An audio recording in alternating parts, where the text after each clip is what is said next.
잘 지내셨죠? 수행으로 잘 지내시길 바랍니다. 이제 자기를 사랑하는 사람은 수행합니다. 자기를 사랑하지 않는 사람은 수행하지 않겠죠. 그러니까 여러분들은 다 자기를 사랑하는 사람이죠. 수행하는 사람, 수행자. 여기 워낙 다양한 수준의 수행자들이 있어서 좀 그렇죠. 우리 시험의 수행이 원래 그렇죠. 중구난방이죠. 사이도 책도 중구난방이에요. 앞뒤가 없어요.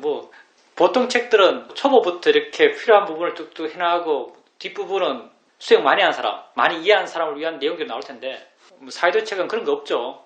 앞뒤가 없습니다. 우리 수행을 한번 쭉 이야기해 보면요. 우선 마음이 좋아져야 돼요. 자기 자신을 알아가야 돼요. 나란 것은 이 순간 알머의 존재예요. 내가 뭐겠어요? 여러분, 내가 뭐지? 라고 하면요. 느낌 있는 것 이게 나예요. 봄 있는 것 이게 나예요. 생각 있는 것 이게 나예요. 들음 있는 것 이게 나죠. 나를 알아가는 거예요. 그러니까 그걸 가볍게 활기차게 알아가는 거죠. 처음에는 마음이 안 좋아요. 수행적으로, 불교적으로 마음이 안 좋아요. 처음에 마음이 안 좋기 때문에 알아가는 것이 쉽지가 않아요. 하나 알면 다른 것도 안 나타나고 옮겨가려고 해도 억지로 옮겨가고 떼서 옮겨가고 이렇게 해나가다가 안 되면 일어나서 걷고 걸으면 쉽게 옮겨가거든요. 걸으면서 좀 쉬워졌다가 안 되면 또 어려워졌다가 앉아서 어려운 상태로 또 해나가다가 많이 어려우면 또 걷고 이런 과정을 반복하면서 조금씩 앉아서도 쉽게 대상을 바꿔가죠. 그리고 그렇게 나가다가 어느 순간 하나 알면 마음이 스스로 하나 알고 있어요. 마음이 깨어있기 때문에 마음의 운동성이 있기 때문에 내가 하나 알면 마음 지가 스스로 아는 거예요. 이렇게 마음이 스스로 아는 것을 쫓아가며 알아가요. 이걸 우리는 수동적 알아차림이라고 하죠. 수동적으로 알아가게 되면요. 옮겨가는 것이 점점 부드러워집니다. 점점 빨라져가요. 나중에는 내가 옮겨가는 것이 아니고 하나 나타나면 이미 마음이 옮겨가 있어요. 또 다른 게 나타나면 이미 마음이 옮겨가 있어요. 점점 수행적으로 마음이 좋아져가요. 이걸 계속해 나가면 또 나중에는 가만히 있어도 많은 게 알아져요. 가만히 있어도 많은 게 알아진다는 것은요. 내가 가만히 있다는 것은요. 나의 개입이 없단 말이에요. 그리고 대상으로부터 자극받지 않는다는 거예요. 가만히 있다는 것은요. 고요하단 말이죠. 가만히 있으면서 고요한데도 여러 가지가 있어요. 여러 가지가 의미하는 게 뭐냐면 여러 가지 마음이에요. 내가 여러 가지 마음을 일으키려고 안 그래요. 근데 마음에 이미 활발함이 조건 지어져 있기 때문에 여러 가지 마음이 지가 알아서 일어나는 거예요. 이렇게 고향과 활발함이 함께 있는 거죠. 수행적으로 마음이 훨씬 좋아진 거죠. 이렇게 되었을 때 우리는 아는가라고 물어보라 그래요. 오늘 이 말 하기 위해서 했죠. 아는가? 아는가라고 물으면서 아는 마음을 알아가라 그래요. 아는 마음은요. 참 여러분 많이 듣죠. 아는 마음 정말 많이 듣습니다. 많은 사람들이 어떤 수행적 절벽을 느끼는 부분이 아닐까. 많은 사람들이 뭔가 수행적 허들을 느끼는 게 이 아는 마음이 아닐까 생각해요. 이런 줄 한번 생각해 봅시다. 자, 여러분 손을 대면 여러분이 아는 것은 부딪힘의 느낌이에요. 부딪힘의 느낌이 여러분에게 알아져요. 부딪힘의 느낌이 여러분에게 어떻게 알아지겠어요? 알기 때문에 알아지는 거죠. 이것 혼자, 부딪힘만 혼자 있다면 어떻게 이 부딪힘이 여러분에게 알아지겠어요? 당연히 부딪힘이 여러분에게 알아졌다는 것은 여러분이 알았기 때문에 이 부딪힘이 여러분에게 알아진 거죠. 분명히 부딪힘을 아는 게 있어요. 근데 이해되지 않아요. 마음에 대해서 능숙하지 않은 사람에게 이해되지 않아요. 보통 중생에게는 이해되지 않아요. 근데 여러분이 수행했잖아요. 띄엄띄엄 알아가다가 이어지게 알아가다가 아무것도 안 하려고 해도 그냥 알아지는 그런 수행의 좋은 마음을 개발했어요. 이렇게 좋은 마음의 힘이 좋아진 사람이 이렇게 알아진 것을 알면서 아는가? 라고 아는 쪽에 순간적인 관심을 기울이면요. 뭔가 안다는 게 와닿아요. 뭐가 있는 듯이 느껴져요. 아는 것 같은데라고 느껴져요. 아는 마음은 실제는 법이고요. 실제는 법은 정말 미세요. 여러분이 아는 마음을 이해하는데 어떤 한계를 느끼는, 힘들게 느끼는 그 가운데 원인이 뭐냐면요. 아는 마음은 아는 이란 이름을 갖고 있어요. 아는 이라고 묘사되는, 표현되는 그 이름을 갖고 있는 거죠. 여러분 마음속에 아는 건 어떤 거라는 관념을 갖고 있어요. 그래서 아는 마음을 확인할 때 여러분이 갖고 있는 관념의 패턴대로 아는 마음을 이해하려 그래요. 아는 이란 그런 패턴 따라서 아는 마음을 이해하려 그러죠. 아는 이란 그런 패턴 따라서 아는 마음을 이해하려 그러면요, 굉장히 큰 어려움을 느낍니다. 왜냐하면 아는 마음에는 원래 그런 게 없거든요. 실제는 법은요, 그냥 있는 거예요. 그냥 하는 거예요. 실제는 법은 내용이 없다 이런 말 하죠, 우리가. 근데 아는 마음은요, 아는 이란 내용을 붙여서 이해하려 그래요. 왜냐하면 맨 처음 접근해 나가는 출발점으로는 그게 유용하기 때문이에요. 여러분이 알아진 것을 알면서 아는 감으로 쓸 때 뭔가 있는 듯이 느껴지면 그게 꼭 아는 이라고 묘사될 수 없더라도요, 뭔가 있는 듯이 느껴지고 여러분이 알고 있는 느낌과 소리, 그것만 있는 것이 아니고 그것 외에 다른 것의 존재감이 느껴진다면 그게 다 우리는 다 아는 마음이라고 부를 수 있는 겁니다. 뭔가 확인되면 그걸로 충분해요. 여러분에게 분명하게 확인되는 관념, 이 느낌, 이 소리 이외에 뭔가가 있는 듯이 느껴진다면, 뭔가 확인된다면 그걸 우리는 아는 마음이라고 부를 수 있습니다. 그렇게 확인되면은 또 물으세요. 아는가? 그렇네? 아는가? 그렇네? 있네? 라고 이렇게 아는 마음을 지속적으로 알아가면 됩니다.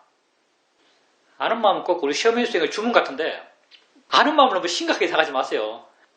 그냥 뭐가 있는 것 같은데 라고 하면 그게 아는 마음이에요. 대상과 함께 뭐 있는 것, 소리가 들려요. 소리가 들린다면 소리 혼자 있다면 이게 들리겠어요? 소리 이외에 다른 게 뭐가 있으니까 들리는 거죠. 소리 이외에 다른 것, 이것을 이름 붙여서 우리가 아는 마음이라고 이름 붙인 거예요. 아는 마음은요, 우리가 붙인 이름입니다. 실제 아는 것과는요, 아무 상관이 없을 수도 있어요. 그러니까 아는 감으로 쓸 때 있네? 뭐가 있는 것 같은데? 아는 것 같은데? 라고 느껴지면 충분합니다. 그렇게 아는 감으로 면서 안다는 걸 확인하고, 말의 표현상 이래요. 아는 감으로 면서 안다는 걸 확인하고 그렇게 나갔어요.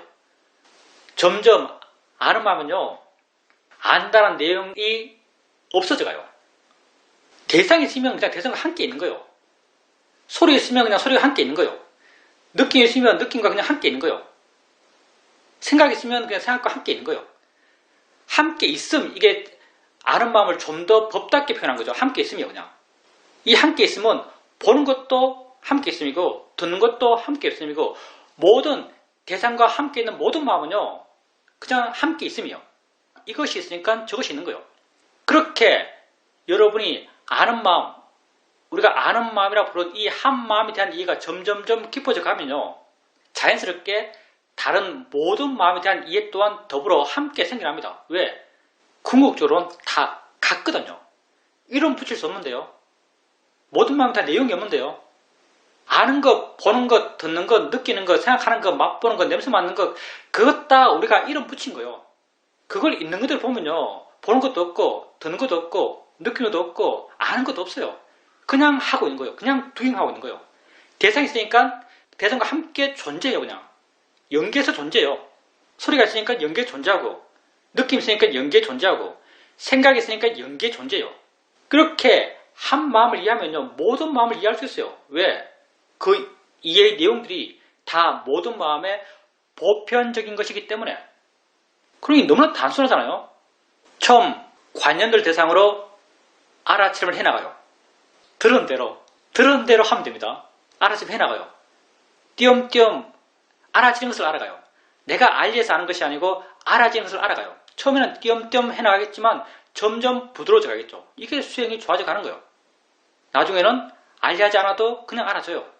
그리고 해나가는 과정 속에서 자연의 이치야 라고 하면서 대상으로부터 좀 물러나야 하고, 대상이야 라고 발연결을 일으키면서 알아지는 것으로부터 좀 물러나라 그러고, 그리고 수행이 안 된다, 마음이 약하다 싶으면 뭐가 일어나고 있지? 뭐가 알아지지? 라고 물으면서 마음을 활발하게 하고, 그런 바른 방향의 노력들을 해나가게 되면 점점 수행하는 마음이 좋아져가요.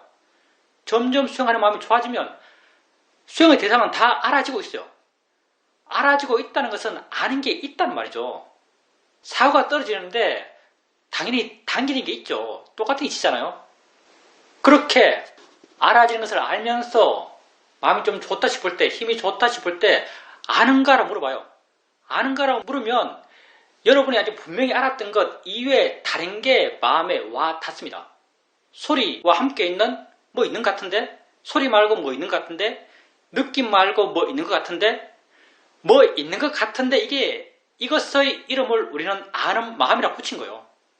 이렇게 한 마음, 아는 마음이라고 이름 붙인 이 한 마음에 대한 이해가 점점점 깊어져 가면요, 다른 모든 법의 이치가 저절로 드러납니다. 수행에서 여러분이 노력해야 되는 것은요, 여기까지예요. 실제로는 법을 바르게 봐나가는 것, 이것까지가 수행 방법론적으로 여러분이 해 가야 할 부분입니다. 그 이후의 지혜 과정은요, 마음이 조건돼서 저절로 해나가요. 그러니 아는 마음에 대한 이해가 없는 분들은요, 끊임없이 알아침을 해나가면서 알아침을 더 가볍게, 더 활기차게, 그리고 바른 견해 일으키면서 대상으로부터 마음을 물러나게 하고, 마음이 침체되어서 잘 활기차게 알지 않으면은 뭐가 일어나고 있지? 뭐가 알아지지? 이렇게 물으면서 마음을 활기차게 만들고, 계속 이렇게 마음을 끼우고 좋은 마음을 개발하고, 그걸 끊임없이 해나가야 됩니다. 그리고 알아차림이 능숙해지고 알려 하지 않아도 여러 가지 것이 자연스럽게 알아지는, 그렇게 수행하는 마음이 좋아진 사람에게 있어서는요, 알아지는 것을 알면서 아는가? 라고 물어보세요. 우리 마음은 우리가 하고 있는 질문을 따라서 움직입니다. 아는가? 라고 물어보세요. 그러면 알아지는 것과 함께 있는 무엇이 느껴집니다. 있는 것 같아요. 있는 것 같은 것, 그게 우리가 그걸 아는 마음이라고 이름 붙이고 있습니다. 그렇게 있는 것 같은데 라고 느껴지면요, 또 물으면서 있는 것 같은 그걸 확인하고, 또 물으면서 있는 것 같은 걸 확인하고, 또 물으면서 있는 것 같은 걸 확인하세요. 그리고 있는 것 같은 건요, 또 어떤 사람은 이런 수행을 하는 사람이 있겠죠. 있는 것 같은 그건 꼭 느낌 같아요. 그래서 나중에는 이 느낌을 찾는 사람도 있습니다. 느낌을 알면서 아는 마음을 안다고 생각하는 사람도 있어요. 그리고 이 느낌은 점점 분명해지죠. 그리고 점점 분명한 느낌을 보면서 느낌을 대상으로 한 사마타적인 수행을 해나가는 사람도 있습니다. 느낌이 너무 분명하면요, 아는 마음의 있는, 존재하는 그 느낌이 너무 분명하면 법의 측면을 좀 마음에 일깨워줘야 됩니다. 아는 거지 라고 자기에게 방향을 제시하세요. 아는 거지 라고 방향을 제시하면요, 자기가 보고 있는 것이 아는 성질이라고 마음에 와 닿아요. 수행을 해봤기 때문에. 아는 거지, 마음이지, 하는 거지, 진행이지, 이렇게 법의 성질에 대한 바른 방향을 제시해줄 필요가 있습니다. 이런 사람에게. 느낌을 너무 분명히 봐서 그것을 대상으로 꼭 삼았다 하는 것처럼 느껴지는 사람. 이렇게 한 마음인 아는 마음에 대한 이해가 점점점 깊어져 가요. 계속 알아가면, 계속 알아차림을 해가게 되면요, 그것에 대한 이해는 깊어지지 않을 수가 없습니다. 그리고 한 마음에 대한 이해가 깊어지면 다른 모든 마음에 대한 이해가 깊어져요. 법은 정말 미세한 거예요. 아는 마음은 상당히 미세합니다. 처음에 아는 마음을 알아가는 수행자, 처음에 아는 마음을 알아가는 수행자는 아는가 모르면 아는 마음이 확 드러나요. 느낌처럼 드러나죠. 아는가 모르면 확 드러나요. 근데 자꾸자꾸 해나가고 아는 마음을 이해하려는 자신의 노력이 점점 줄어들고 내가 줄어들고 해나가면요, 확 알아듣던 그게 점점 희미해져가요. 점점 약해져가죠. 그리고 어떤 때는 내가 아는 마음을 알고 있나라고 의심되기도 해요. 알아지는 것이 없다라고 느껴지기도 해요. 근데 그때 자기 마음에 아주 미세하게 마음의 느낌이 있죠. 이해의 느낌인데, 이해한 듯한데 없는 건 아닌데 라고 느껴져요. 그런 수행 단계에 있는 사람에게는요, 그걸로도 충분합니다. 점점 미세져요. 실제하는 법은 점점 미세해집니다. 작고 보기 힘들고 깊이 있고 그런 방향으로 미세해진 게 아니에요. 점점 관념적인 요소가 없어지면서 미세져요. 우리는 관념 아닌 걸 아는 것이 익숙하지가 않아요. 관념 아닌 걸 아는 것은 오직 지혜만이 알아요. 관념적 요소가 점점 없어지면서, 안다는 요소가 점점 없어지면서, 존재한다는 요소가 점점 없어지면서, 느낌처럼 알려주던 그게 점점 없어지면서 점점 미세져가는 거예요. 그런 수행자에게는 그렇게 이해한 듯한데 없지는 않은데 하는 그 정도로도 충분합니다. 지혜가 더 분명해지고 강해지면서 나중에는 이해하고 있다는 분명한 자기 확인이 될 겁니다. 어느 순간. 저번 시간에 마지막까지 사람들이 질문을 해서 채팅으로 글 써서 어떤 분이 한번 물은 분이 계셨는데 제가 답을 못했어요. 조사에 대해서 물으셨는데 화가 났어요. 화가 났을 때 왜 화났지? 내가 어떤 말을 들었지? 듣기 싫은 소리를 들었지? 그 사람을 내가 삐딱하게 봤지? 이렇게 일어나는 화에 대해서 생각하는 것, 이것도 조사가 아닌가? 조사를 해야 한다고 말하는데 이런 조사도 필요하지 않나? 이렇게 어떤 사람이 물었죠. 이것도 조사가 맞죠. 조사가 맞아요. 근데 법에 대한 조사는요. 칠각지의 하나요. 단마 위자야죠. 단마 위자에 맞을 겁니다. 택법각지. 칠각지의 하나요. 법을 조사하는 거죠. 법을 조사하는 거요. 법에 대한 조사요. 법을 조사요. 법은 이 순간 내게 실제 있는 거죠. 그러니 당연히 화났어요. 화 왜 났지? 어제 내가 그 사람에게 한 대 맞았구나. 이게 법에 대한 조사일까요? 이건 법에 대한 조사가 아니죠. 어제 건 안 알아잖아요. 지금 있는 게 아니죠. 지금 있는 게 법이고요. 법을 조사하는 게 법에 대한 조사입니다. 그럼 지금 뭐가 있는가? 지금 있는 건 화가 있는 거죠. 내게 알아지는 건 화예요. 내지는 화가 주는 마음의 느낌이요. 내지는 화가 일으키는 화의 생각들이요. 이것들이 지금 내게 알아지고 있는 거죠. 지금 내게 알아지고 있는 것을 조사하는 것. 이게 법에 대한 조사고, 이게 수행적 조사고, 이게 영원한 자유로움을 향해 가는 조사죠. 내용적 조사, 관념적 조사는요, 설령 그 한 번 일회용으로 효과가 있을 수 있습니다. 일회용으로 내 괴로움을 줄이는, 화를 줄이는 효과가 있을 수 있어요. 근데 다음에 또 화가 나면 그건 효과가 없죠. 이건 순전히 관념적인 조사는 아주 일회성의 조사예요. 근데 법에 대한 조사는요, 영원히 써먹을 수 있어요. 왜냐하면 법은 안 변하니까. 내가 화가 났어요. 화이게 뭐지? 화가 마음인가? 마음이 뭔데 화내지? 이렇게 조사하는 것.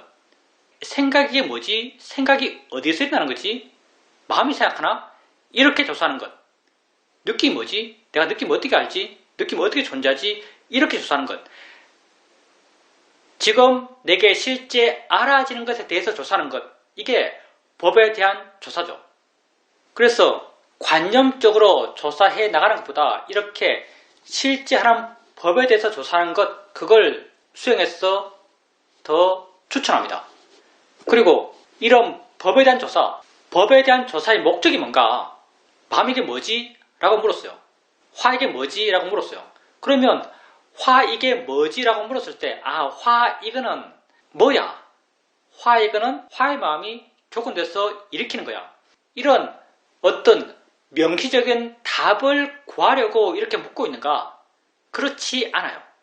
명시적인 답을 구하기 위해서 묻는 게 아니에요. 질문의 목적은 관심을 일으키기 위해서 묻는 거예요. 화 이게 뭐지? 화 이거 마음인가? 라고 물었을 때 여러분 마음에 화가 정말 마음인가? 라는 의심이 생긴다면, 그런 의문이 생긴다면 그 목적은 완전히 달성된 거죠. 질문은 관심을 일으키기 위해서 하는 겁니다. 법에 대한 조사는 관심을 일으키기 위해서 하는 거예요. 여러분이 이렇게 조사를 통해서 관심을 일으키는 것, 이건 왜 일으키는가? 관심의 마음이 아직 본질화되지 않았기 때문이에요. 관심이 없기 때문에 관심을 일으켜야 돼요. 화에 대해서 관심이 없기 때문에 화 이게 뭐지 하면서 관심을 일으켜요. 우리 마음은 질문을 따라서 움직이니까. 근데 여러분을 수행해 나가면서 점점 수행하는 마음이 좋아지고, 마음이 가벼워지고, 마음에 지혜가 있게 되고, 알아지는 힘이 좋아지고 해 나가게 되면요, 어느 순간 수행해 나가다가 내가 질문을 안 하는데 마음 스스로가 질문해요. 뭐지? 라는 질문해요. 느낌 알면서 뭐지? 라고 마음이 물어요. 소리 들으면서 어떻게 듣지? 라고 마음 스스로가 질문합니다. 왜? 마음에 관심이 내재적으로 일어난 것이거든요. 그리고 수행해 나가다가 또 이렇게 명시적으로 질문이 나오지 않더라도 마음 내적으로 관심의 에너지가 있음을 알 수 있어요. 느낌 알고 있는데 뭔가 마음에 미세하게 미묘하게 느낌에 대한 관심이 마음이 있어요.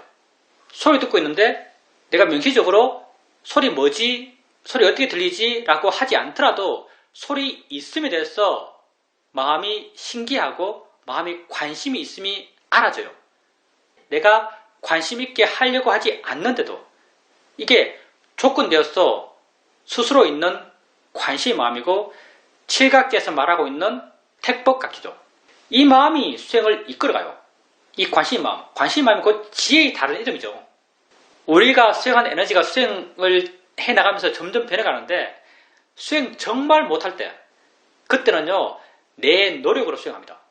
이것 알려고 그러고 다른 것 알려고 그러고 마음을 옮기려고 그러고 애쓰고 앉아있으려고 그러고 내 에너지를 태워요. 내 에너지를 태워서 마음이 끼어 있습니다. 맨 처음 수행할 때는 이렇게 하죠.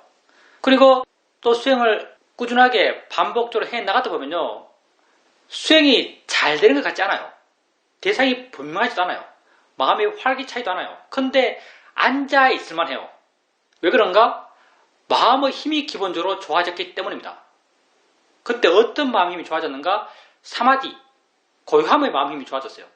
그래서 이렇게 수행을 꾸준하게 해나가게 되면요 나중에는 이런 고요함의 힘으로 수행을 이끌어가게 됩니다. 그냥 수행하는 게 어렵지 않아요. 마음이 기본적으로 힘이 좋았어. 근데 이 기본적인 힘은요 이런 힘들은 균형이 맞는 힘은 절대 아닙니다. 사마디 쪽으로 많이 치우친 힘이에요. 그리고 계속 수행해 나가다 보면요 힘이 점점 빠져요. 점점 자연스러워져요. 수행을 해나가도 수행하고 있는 마음의 상태가 별로 다르다, 평소와 다르다 그런 느낌이 잘 없어요. 그냥 수행이 잘 되는 것 같더라도 그 마음이 일반적인 마음처럼 느껴져요. 그래서 수행이 안 될 때는 마음의 힘이 너무 약하다, 마음의 에너지가 너무 약하다 이렇게 느껴질 수도 있어요. 그럴 때 이렇게 마음이 풀렸을 때 그때는 어떤 에너지가 수행을 이끌어가는가? 내게 일어나는 것, 알아지는 것에 대해서 생겨난 조건 속에서 생겨난 본질적인 관심의 에너지가 수행을 이끌어갑니다. 내가 느낌 알고 소리 알고 생각 아는데 느낌 있음, 소리 있음, 생각 있음에 대해서 마음이 뭔가 신기해요. 뭔가 관심이 있어요. 그게 명시적으로 명료하게 이름져서 드러나지 않더라도 마음에 그런 에너지가 있어요. 이게 택법각지 에너지죠. 이런 에너지의 힘으로 나중에는 수행을 해 나가게 됩니다. 이게 지혜가 이끌어가는 수행이라고 할 수 있죠. 여러분이 이제 수행을 오래 해서 익숙한 사람, 수행을 오래 해서 익숙한 사람 그냥 앉아 있어요. 앉아 있으면서 아무것도 안 하죠. 가만히 있어요. 그냥 느낌 알아주고 소리 알아주고 생각 알아주고 느낌, 소리, 생각들 평소에도 항상 알고 있는 것이고 별로 신기하지 않아요. 아주 시시한 것들이죠. 아주 시시한 것들을 알고 있으면서 가만히 앉아서 아무 노력도 하지 않으면서 1시간 동안 자스네요. 무슨 에너지가 아무것도 하지 않으면서 수행하고 있는 그런 수행 상태를 유지시켜 주겠어요. 여러분 자신에게 알아지지 않더라도 관심의 에너지가 그 수행 상태를 유지시켜 줍니다. 점점 그런 관심의 에너지가 이어지면서 알아차림도 자연스럽게 이어집니다. 관심이 있으면 알아차림이 없을 수가 없습니다. 그렇게 수행하는 에너지가 변해가는 거죠. 그래서 여러분이 의도적으로 관심을 일으키기 위해서 조사를 할 때 법에 대한 조사를 하세요. 내용적 조사, 관념적 조사는 그렇게 필요하지 않습니다. 법에 대한 조사란 것은 내게 지금 실제 알아지는 것에 대해서 조사하는 것, 그게 법에 대한 조사입니다. 그게 나중에 택법각지의 마음으로 이어져요. 제가 저번 법회 때 어느 분의 질문을 통해서 나의 정체성에 대해서 한번 다시 생각하는 계기가 됐어요. 난 뭐지? 이런 스님이 직업인가? 이런 생각. 그러니까 결론이 확실히 스님이 직업이에요. 스님이 직업이에요. 내 결론이 그거예요. 내가 말을 하다가 붓다에 대한 신심 이만 하다가 내 정체성이 의심받을까 싶어서 붓다에 대한 신심이 없다는 말을 못하겠더라고요. 정말 그때 느낌은 그랬거든요. 그때 느낌은 그랬어요. 마음의 느낌은 붓다에 대한 신심이 없어요.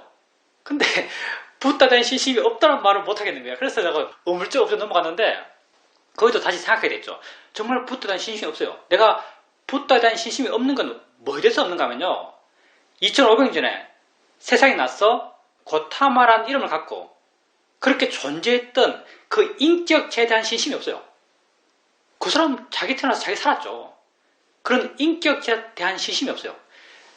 내 마음에 어떤 감동이 오는 것, 내 마음에 어떤 공감 내지는 존경하면 존경, 감탄하면 감탄, 그게 오는 건요. 그 사람의 마음 상태에 대해서는요. 그 사람의 마음 상태에 대해서는 내가 감동스러워요. 번뇌 없음, 욕심 없음, 화 없음, 얼썩음 없음이 뭘까?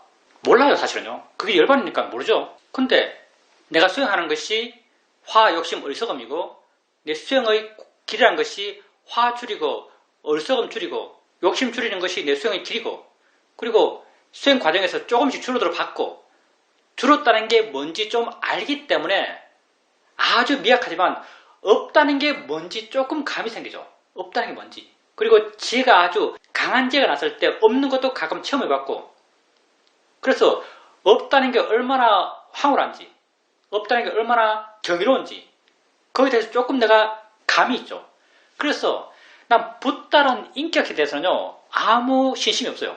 근데 그분의 마음 상태, 번뇌 없는 마음 상태에 대해서는 아주 감동스러워요. 신심이 있다면 그 마음에 대해서 어떤 측면에서 그 수행의 경지에 대해서 신심이 있어요. 그리고 나의 정체성, 내가 스님이란 것에 대해서 출가이라는 것에 대해서 어떤 프라이드를 느끼는가? 난 프라이드 하나도 없거든요. 프라이드 제로입니다. 그럼 뭐지? 그럼 결론이 나는 직업인이 맞는 것 같아요. 먹고 살라고 이거 하고 있는 거예요. 나는 출가인이 그냥 직업인이에요. 직업 출가인이죠. 그냥 내가 하고 싶어 하는 것, 내가 하고 싶어 하는 게 수행하는 거죠. 내가 하고 싶어 하는 것에 있어서 가장 유리한 직업이 이건 게 분명해요. 내가 하고 싶은 걸 하기 위해서 가장 유리한 게 이거예요. 난 정말 수행하고 싶어 하거든요.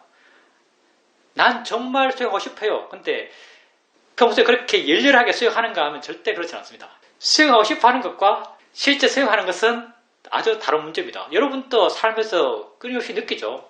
수행하고 싶어 하는 것과 실제 수행하는 것은 전혀 다른 문제입니다. 정말 수행하고 싶어요.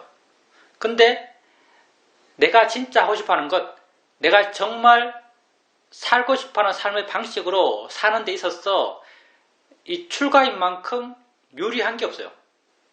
내가 한국 선방이 돼서 스님들이 살고 있는 한국 선원이 돼서 아주 비판적인데 요즘은 한국 선원이 정말 좋겠다.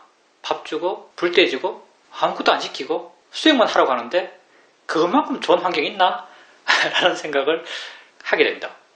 그래서 내 삶은 사실은요 굉장히 복된 삶이라고 내 스스로 생각합니다. 내 삶에 대해서 아주 만족스럽죠. 왜냐하면 나는 본질적으로는 마음을 바꿔가는 사람이에요. 내 마음을 바꿔가요. 무엇을 대상으로? 대상을 대상으로. 여러분 마음이란 게요. 마음이란 게 고정적인 실체가 아니에요. 마음이란 게 내 마음 여기 있으라고 있는 게 아니에요. 마음이란 것은 대상이 있을 때 반응해서 나타나는 게 마음이에요. 이게 연기죠. 대상이 있으니까 마음이 있다는 게 연기예요. 대상이 있으니까 반응해서 나타나는 게 마음이에요. 그러니 내가 마음을 개발해가요. 어떻게? 대상을 갖고 마음을 개발하는 거예요. 대상이 대해서 자연의 이치야. 물러나서 자유롭고 대상이야. 물러나서 자유롭고 무아야. 지하를 지가 해. 물러나서 자유롭고 이렇게 알아지는 것. 대상을 대상으로 끊임없이 마음을 변화시켜 나가요.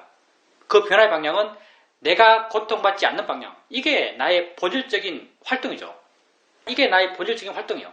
그리고 난 또 이런 마음과 이런 몸을 갖고 세상을 살아가요. 세상은 또 어떻게 살아가는가? 세상은 많은 우여곡절이 있겠지만 아주 이상적인 케이스를 예를 들겠습니다. 아주 이상적인 케이스. 세상은 어떻게 살아가는가? 내 마음에 알아챔이 있고 지혜가 있고 마음이 바른 방향의 마음의 힘이 있죠. 세상에서 내가 어떤 사람을 보면서 어떤 사람을 만났어 그 상황에 대해서 바른 마음을 일으키죠. 바른 판단을 해요. 그런 바른 판단들, 바른 말들, 바른 행위들은요 그냥 세상의 관념 속에서 교육 속에서 당위성 속에서 이게 바른 거야, 이게 옳은 거야, 이게 참된 거야, 이게 훌륭한 사람이 하는 거야, 이런 것에서 나온 행위와 말이 아니에요. 이런 세상 속의 내 말과 행동은요, 내 마음에서, 그런 마음을 개발했으니까 내 마음에서 방향을 제시해줘요. 이렇게 말하는 게 옳아라고 제시해줘요. 이렇게 행동하는 게 옳아라고 제시해줘요. 아까도 말했지만 아주 이상적인 케이스에만 해당되는 겁니다. 내 마음이 보여줘요. 이렇게 말하는 게 옳아. 그래서 나는 그렇게 말해요. 이렇게 행동하는 게 옳아. 그래서 나는 그렇게 행동해요. 내가 본질적으로 바꿔가고자 하는 내 마음, 그리고 이게 나타나서 보여주고 있는 세상, 이게 다 하나 되는 거죠. 마음과 밖으로 드러나는 행들, 그 행들이 숨이 일관하게 이어져 있어요. 동일한 맥락에서. 그리고 나는 또 사람들을 만나요. 사람들을 만나서 내가 사람들에게 여러분 지금 40몇 명 이렇게 있는데 여러분에게 내가 말하고 있죠. 여러분에게 무슨 말을 하고 있어요? 내가 인생에서 삶에서 정말 이게 참되다. 이게 내게 도움된다. 라고 내가 알고 있는 것, 이거 믿고 있는 것도 아니거든요. 내가 참되다, 보람되다, 가치 있다, 옳다라고 알고 있는 것을 여러분에게 말하고 있는 거죠. 함께 갑시다라고 말하고 있는 거죠. 사람들에게 준 영향도요, 내가 알고 있는 최선의 영향을 주고 있는 거죠. 이게 지금 현재 내가 살고 있는 모습이잖아요. 그러니까 내 스스로 내 삶을 보면은 삶이 아주 만족스럽다라고 할 수 있습니다. 안으로도 옳고 바깥으로도 옳고 남에게도 옳은 걸 보여줘요. 옳은 길을 보여주는 거죠. 그러니 나름 만족스럽죠. 물론 이건 순전히 나이예요. 여러분도 불교라는 것에 그렇게 묶일 필요는 없다고 생각됩니다. 그리고 기존 불교가 그렇게 바르잖아요. 부처님의 가르침을 충실하게 따르지 않아요. 사실요. 따르지 않는 게 당연하죠. 왜냐하면 종교단체는요, 종교단체 자신의 목적이 있어요. 모든 조직은요, 조직의 유지, 발전이 목적이에요. 조계종이라는 조직이 있어요. 조계종이라는 조직의 사회적 영향력, 사회적 부, 사회적 가치, 남들의 평판, 이런 것을 더 중요시하겠어요? 아니면 붓다의 가르침을 더 중요시하겠어요? 그 어떤 조직도 교과서에 서 있는 그 조직의 목적, 그게 1차적인 목적이 아닐 거예요. 사회 관계 속에서 영향력들, 사회 관계 속에서 어떤 힘들, 정치력들, 그런 걸 더 중요시 생각하고 사람들에게 그런 걸 더 강요하는 게 일반적인 거죠. 종교라는 것 안 중요합니다. 종교에 여러분을 맞추려고 하지 마세요. 여러분에게 종교를 맞춰요. 내게 도움되는 건 취하고요. 내게 도움 안 되는 건 버리세요. 여러분에게 도움 안 되는 건요, 종교가 아니에요, 사실. 종교가 어떻게 만들어졌겠어요? 맨 처음 종교가 생겼을 때, 그건 종교라고 생긴 게 아니거든요. 맨 처음 종교가 태동할 때는요, 종교라고 생긴 게 아니에요. 누가 삶에 고민이 있으니까 찾아와요. 그러면 마스터가 야, 그거 이렇게 한번 봐봐 라고 말해준 거예요. 그렇게 보니까 뭔가 삶의 문제가 해결되는 것 같아요. 그래서 다른 사람에게도 한번 찾아가라고 권하죠. 또 찾아와요. 그것 이렇게 한번 봐봐. 또 찾아오면 그것 이렇게 한번 봐봐. 그게 시작이에요. 삶에 도움되는 방향을 제시해 준 것, 그게 시작점이죠. 그때 그 사람들은 이걸 왜 취했는가? 자기 삶에 도움되기 때문에 그 방향성을 취한 거죠. 종교 시작은 다 내게 도움되는 것, 거기에서 시작한 겁니다. 그리고 그게 정말 효과가 있으니까 많은 사람에게 퍼졌고, 많은 사람이 퍼지다 보니까 그게 조직화되고, 조직화되니까 조직의 리더가 있고, 조직의 리더가 있으니까 조직의 리더는요, 정치인이에요. 리더는 다 정치인이죠. 정치인은 맨 처음 태동할 때 그 목적에 별로 관심이 없어요. 이 사람들은. 왜? 아주 강력한 아주 강력한 나란 에너지, 그런 걸 가져야만 리더가 돼요. 이런 리더가 내 없음에 관심이 있겠어요? 물론 나 욕심 없음, 화 없음, 자유로워짐 이런 데 관심이 있겠어요? 이런 사람들은 관심 없어요. 이런 사람들은 종교 태초의 목적에 별로 관심이 없어요. 조직의 확장, 정치적 영향력의 강화, 그런 데 관심이 있고, 자기 밑에 있는 지도받는 자들에게 자기의 그런 역량 강화에 도움되는 요소들을 강요하기 시작하죠. 그 대표적인 게 신심이죠. 그렇게 종교가 만들어졌어요. 모든 종교 보세요. 하나같이 말하는 게 신심입니다. 기독교 믿으세요? 그러면 천국이 납니다. 왜? 그게 기독교 종교 조직을 유지 발전시키는데 가장 도움되는 요소거든요. 기독교의 원래 목적에 별로 관심이 없어요. 기독교 지도자들, 기독교 원래 목적에 별로 관심이 없어요. 그것도 맨 처음 태동할 때는요, 인간을 해방시키는 가르침으로 태동했을 거예요. 그 해방됨이 타자에 대한 해방됨이 아니고 타자에 대한 해방됨은 완전할 수가 절대 없어요. 어떻게 남의 나라를 해방시키는데 내가 완전히 해방될 수 있겠어요? 타자에 의한 해방됨은요, 절대 완전할 수가 없습니다.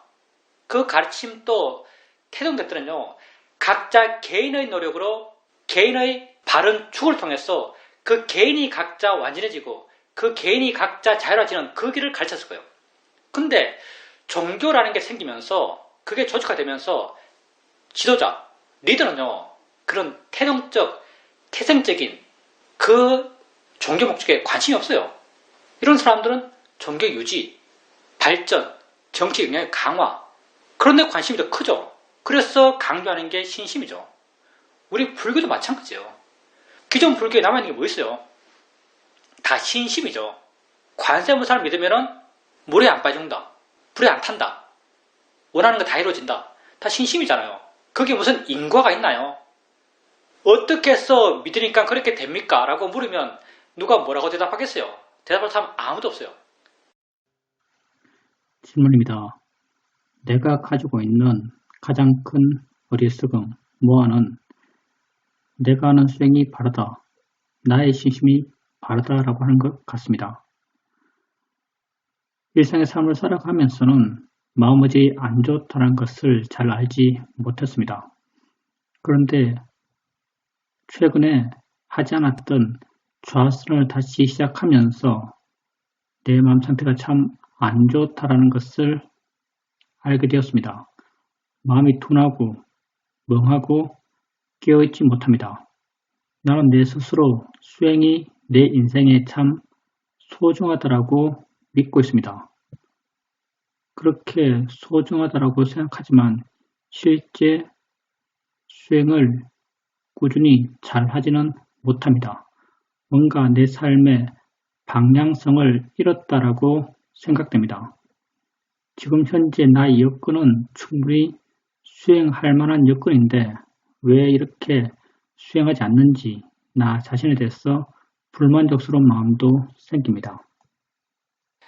나의 신심 바르다, 내가 가는 길은 바르다, 이게 가장 큰 모아라고 하셨는데, 정말 보살님이 아무것도 모른다면요, 그게 모아일 수 있습니다. 근데 보살님이 수행을 하셨고 우리가 수행을 한다는 것은요, 욕심과 화, 어리석음을 줄여가는 것, 이게 수행을 하는 거예요. 보시면 수행 과정에서 화 나는 걸 보면서 이거 자이니차 대상에 하면서 그것으로부터 물러나면서 화가 줄어드는 걸 체험하고, 욕심 나는 걸 보면서 자이니차 대상이야 바른결의 익힘을 통해서 마음이 좀 부드러워지고 마음이 좀 물러나는 것이 느껴지고, 그걸 통해서 욕심 줄어드는 걸 확인하고, 그렇게 욕심 줄어들고 화 줄어드는 것을 확인하면서 이것이 발라라고 믿어요. 이런 믿음이라면 그건 모아가 아닙니다. 이런 믿음이라면 이건 지혜죠. 지혜에 기반한 믿음이에요.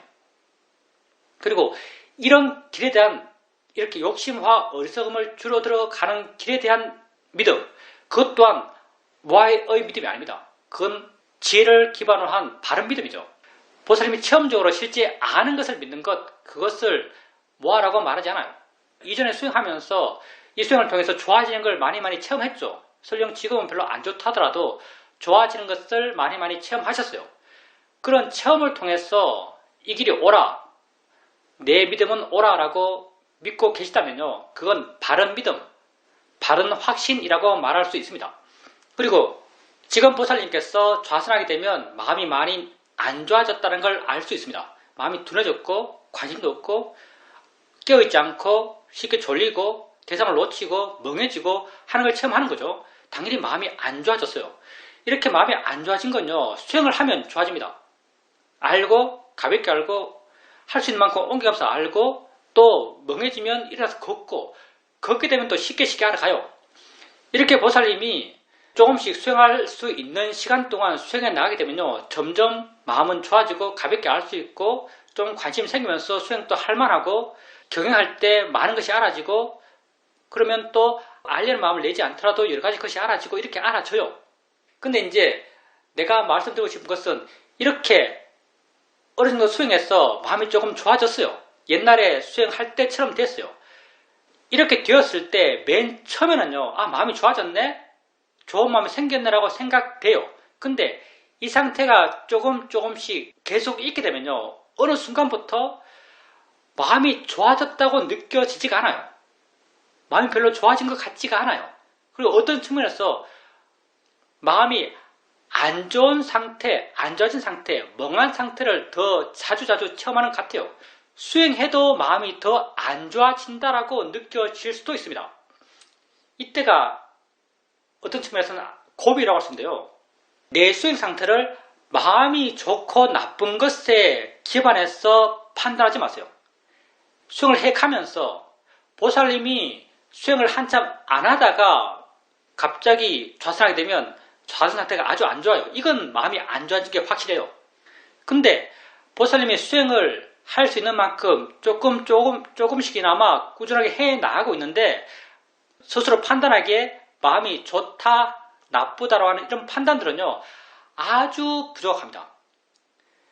내 마음에 따라서, 내 마음 상태에 따라서 내 수행 상태를 주관적으로 좋다, 나쁘다고 판단해요. 내 마음 상태에 따라서 온도를 느낄 때 차다, 뜨겁다고 느끼는 것과 똑같이요. 수행 상태도 내 마음 상태에 따라서 욕심이 강하면 수행은 못하는 거고요. 마음이 좀 객관적이면 수행 상태 좋은 걸 좋다라고 판단할 거예요.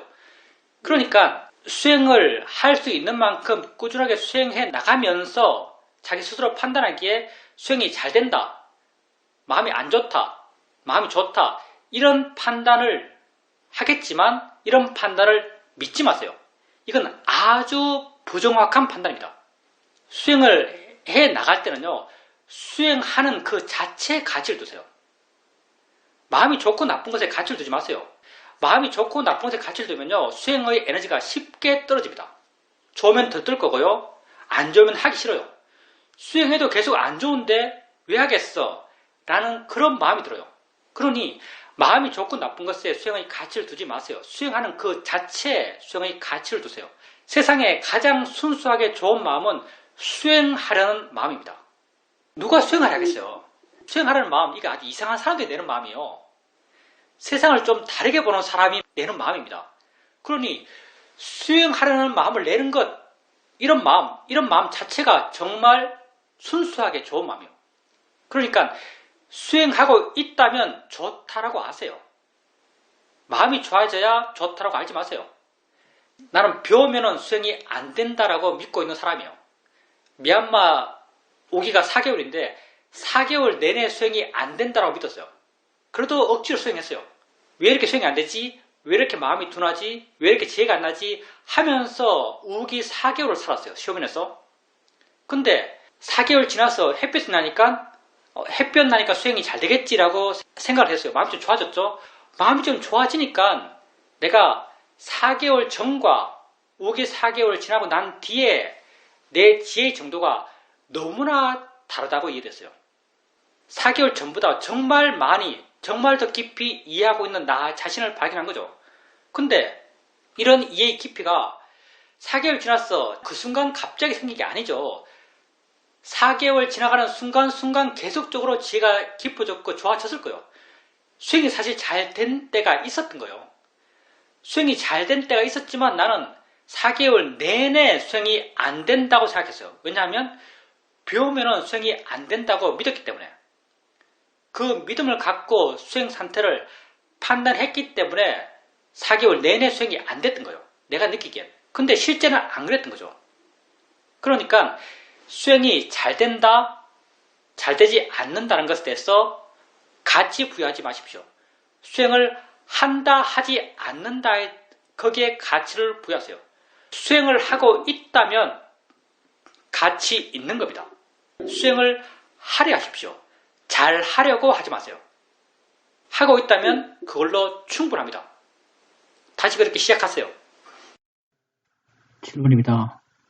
아까 스님께서 말씀하셨듯이 내가 아는 마음을 알아오면서 초반에는 아는가 물으면 느낌처럼 아는 마음이 분명히 알아졌습니다. 이렇게 아는 마음을 알아가는 것이 시간이 지나면서 어느 순간은 아는가라고 물어도 알아지는 것이 없다라고 느껴졌습니다. 그래서 내가 이제 아는 마음을 알지 못하는구나 라고 이렇게 생각할 때도 있었습니다. 그런데 좀 전에 스님이 하는 법문을 들으면서 그 말 한마디 한마디에 대해서 모두 다 안다는 것이 마음에 이해되었습니다. 그때는 아주 분명하게 알고 있다는 것이 알아졌습니다.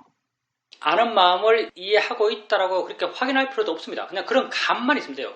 나는 그걸 이해의 무드라고 말하는데 그런 무드 속에 있으면 돼요. 아는 것 같은데라는 그런 감, 무드 그 정도로 충분합니다. 안다는 걸 확인하면요. 그것 또한 나의 노력이고 그것 또한 어떤 강한 방향성을 갖고요. 그게 마음이 경직되고요. 그게 끊어져요. 이어지면 끊어져요. 그러니까 그냥 아는 것 같다라는 느낌이 있으면 그걸로 충분합니다. 그리고 그게 더 익숙해지면 그렇게 아는 느낌을 갖고 말할 수 있고요. 지금처럼 아는 느낌을 갖고 들을 수 있고요. 또 아는 느낌을 갖고 일상의 삶을 살 수 있습니다. 그러면 항상 법을 보면서 일상의 삶을 산다라고 말할 수 있고 일정 수준 좋은 마음을 갖고 사는 거예요. 일정 수준의 좋은 마음을 갖고 사는 것 이게 사실은 대단한 겁니다. 수다원이 왜 수다원이겠어요? 일정 수준 좋은 마음을 갖고 살기 때문에 수다원이에요. 어떤 수준인가? 지옥엔 안 갈 정도의 수준의 마음. 지옥 안 갈 정도의 수준의 마음을 항상 갖고 살기 때문에 그 사람을 수다원이라 그래요. 그 사람은 절대 그 밑으로 안 떨어져요. 보살님이 아는 마음을 알고 산다면요. 일정 수준의 이상의 마음을 갖고 사는 거예요. 근데 우리는 중생이기 때문에 가끔 녹치고 가끔 지옥 갈 마음을 일으키죠. 지옥 갈 마음을 가끔 일으키는데 수행할 때 아는 마음을 이해하고 있을 때 그때는요. 일정 수준 이상의 마음으로 사는 거예요. 그리고 익숙해지면 익숙해질수록 그런 시간을 더 길게 해나갈 수 있습니다. 그렇게 안다는 걸 이해하는 것에 점점 더 능숙해져 가보십시오. 점점 미세져 가요. 아는 마음의 관념이 점점 탈색돼 나가기 때문에요. 점점 미세져 갑니다.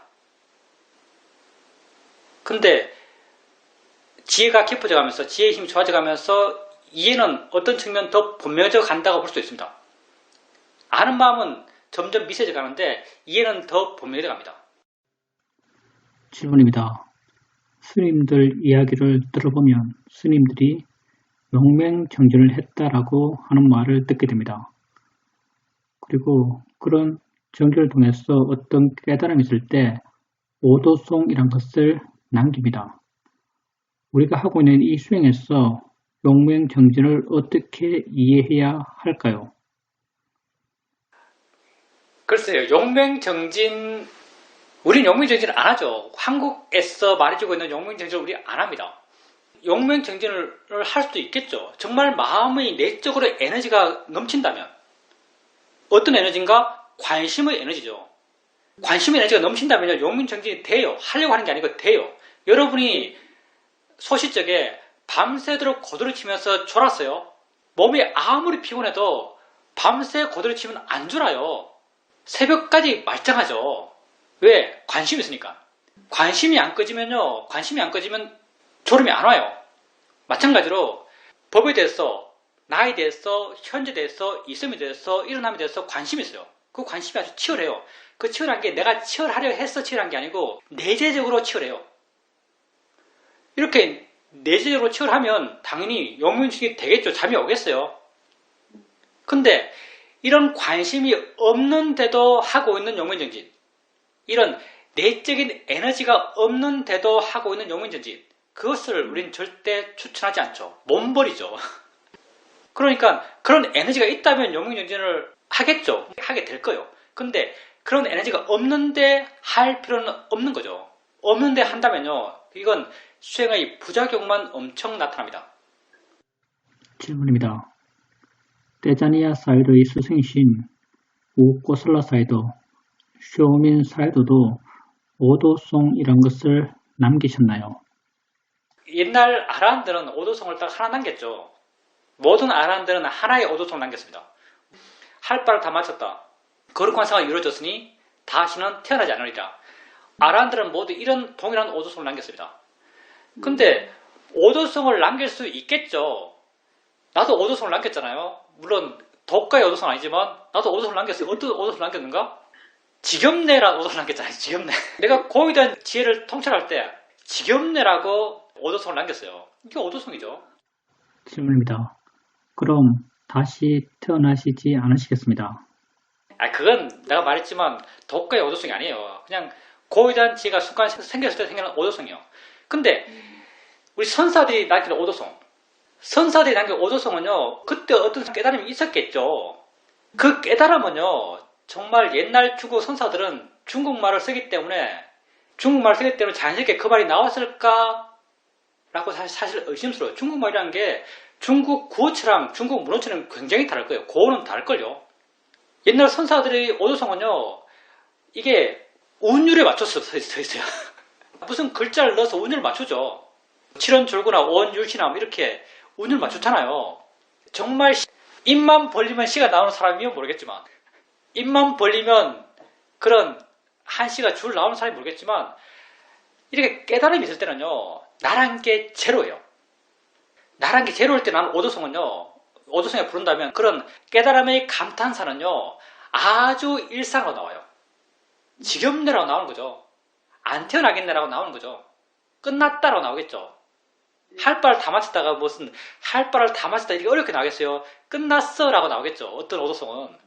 이게 오도송이, 이게 진짜 살아있는 오도송이겠죠. 내가 이해하는 바는 그래요.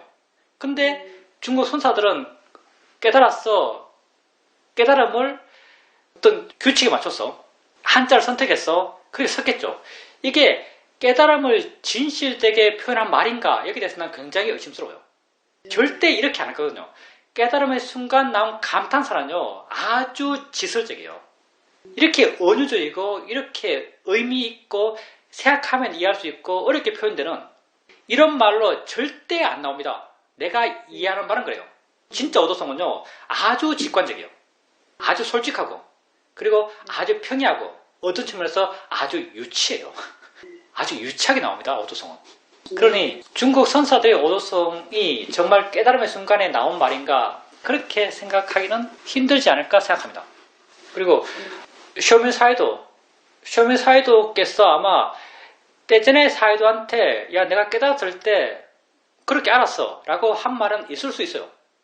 내가 그런 깨달음이 있었을 때 끝났다는 생각이 들었다. 뭐 이렇게 중생으로서의 삶이 끝났다 이걸 그냥 끝났네 라는 그런 생각이 들었다. 그게 그분의 오도송일 수 있습니다. 그런 말을 했다는 건 아니고요. 설령 말을 했다 하더라도 이런 류의 말이었을 거라는 거죠. 이런 종류의 말.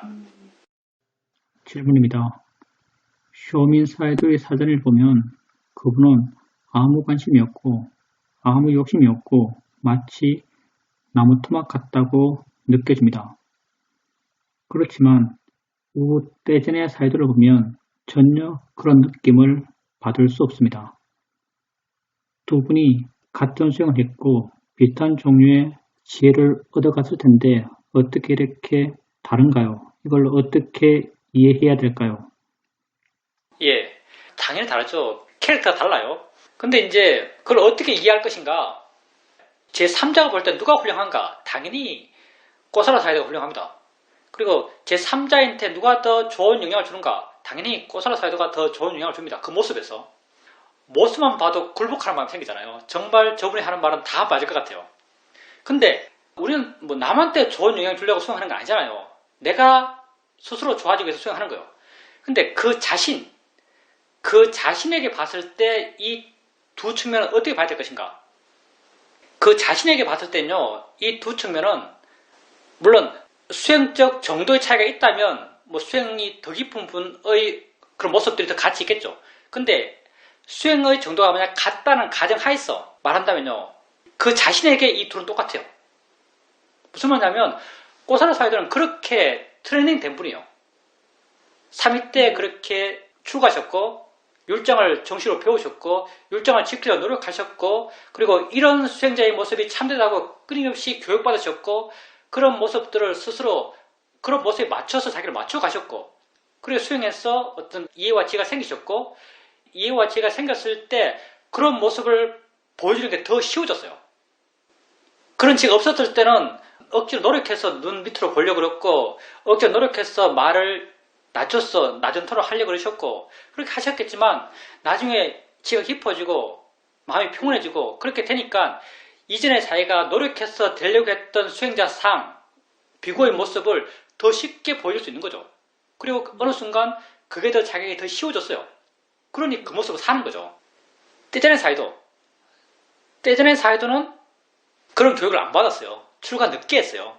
율장 같은 거 공부 혼자 하셨는지 모르겠지만 그렇게 치열하게 공부 안 하셨죠. 남에게 그런 모습들을 별로 강요받지 않았어요. 어른들한테 너 왜 그렇게 걸어? 뭐 가사 왜 그렇게 못 입어? 왜 그렇게 산만해? 이런 타치를 안 받았어요. 그러니까 자기를 그런 모습으로 자기 틀을 안 만드셨겠죠. 당신은 그냥 그렇게 사신 거예요. 그렇지만 보면서 본다고 알고, 느끼면서 느낀다고 알고, 생각하면서 생각한다고 알고, 그렇게 보면서도 자유로워졌고, 느끼면서 자유로워졌고, 생각으로 자유로워졌어요. 당연히 그런 과정에서 당신의 마음은 그렇게 자유로워진 거죠. 자유로워진 사람, 자유로워지고 난 뒤에 다시 자기의 어떤 행과 말과 그런 모습들을 교학에서 말하고 있는 이런 모습의 수행자의 모습이 참된 수행자의 모습이라고 텍스트가 말하고 있죠. 이렇게 텍스트가 말하고 있는 것에 맞춰야 될 것인가? 당연히 안 맞추죠. 맞출 의미가 뭐가 있겠어요. 당신은 당연히 그렇게 안 맞춘 거예요. 그래서 그런 모습을 보이는 거죠. 제 3자가 보면 산만해 보이는 모습을 보이는 거예요. 경전에 어떤 일화가 있냐면 어느 날 그 동네 아주 부자가 결심을 해요. 내가 저기 사는 스님들 10명의 스님들이 있는데 10명의 스님들이 정말 여파더라. 정말 잘 살더라. 그 스님 10명에게 다 내가 가사를 보셔야겠다. 그리고 찾아가요. 찾아가니까 거기 한 스님만 있는 거죠. 다른 스님들은 다 탁발하고 나갔어요. 그 스님에게 여기 있는 분들에게 10벌 가사를 보셔야겠습니다 말해요. 그 스님이 아란이었거든요. 그렇게 그걸 알았다 하면서 이제 그 스님을 모시고 가요. 뒤에 졸졸 따라가는 거죠. 그 스님이 가면서 뭐 엄청 산만한 거예요. 나비 있으면 나비 보고, 나비 뭐 한참 보다 가고, 개구리 있으면 개구리 보고 한참 보다 가고, 개월 지나면 개월을 펄쩍펄쩍 뛰어 건너가고, 물론 장난치고 있고, 뒤에 따라가면서 보면서 그 스님이 나비와 노는 걸 보면서 10불 안 되겠다, 9불 해야겠다. 그 스님이 개구리하고 노는 걸 보면서 9불 안 되겠다, 8불 해야겠다. 개월 펄쩍펄쩍 뛴 거 보면서 8불도 많네, 7불 해야겠다. 그렇게 점점 보시하는 가사가 줄어들어요. 그러다가 마지막에 가사가 한 벌 돼요. 한 벌. 한 벌만 보셔야겠다. 도저히 신심이 안 나서 못하겠다. 한 벌만 보셔야겠다 결심을 해요. 한 벌이라고 생각하니까 앞에 가고 있는 그 스님이요. 밑으로 눈을 내려깔고 고요하게 천천히 손도 안 움직이면서 고요하게 걷고 있는 거예요. 그러니까 이 장자가 보시하겠다는 사람이 깜짝 놀랐어. 스님, 아까는 그렇게 촐랑거리듯이 촐랑촐랑 하시더니 왜 그렇게 지금은 여법하게 걸으십니까? 라고 이렇게 물어봐요. 그러니까 당신이 이렇게 말하죠. 당신이 그 한 벌까지도 보시하지 않겠다라고 마음을 먹으면 다음 생에 지옥에 날 것 같아서 내가 이렇게 걷는다 이렇게 말해요. 내가 살아가면서 업을 그렇게 지었어. 그 업대로 지금 새를 그렇게 바라보고 있고 개구리를 그렇게 바라보고 있고 개울을 그렇게 건너고 있지만 그렇게 지은 업들의 영향으로 지금도 그렇게 행동하고 있지만 마음까지도 그렇게 들떠서 있는 건 아니다라고 말하죠. 그러니 행위를 갖고 마음을 판단할 수 없어요.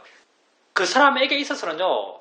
그렇게 행위하나 여업하게 행위하나 촐랑되게 행위하나 그 사람에게 영향이 없어요. 근데 타인에게 있어 그 사람을 바라보고 있는 제자에게 있어서는 영향이 크겠죠. 그러면 대전의 사이도에게 이런 욕을 할 수 있겠죠. 아니 사이도 보고 배우는 사람에게 좀 더 도움되게 여업하게 말하고 여업하게 행동하는 게 좋지 않을까요? 라고 사이도에게 요구할 수 있을 거예요. 근데 요구해봐야 소용이 없을 겁니다.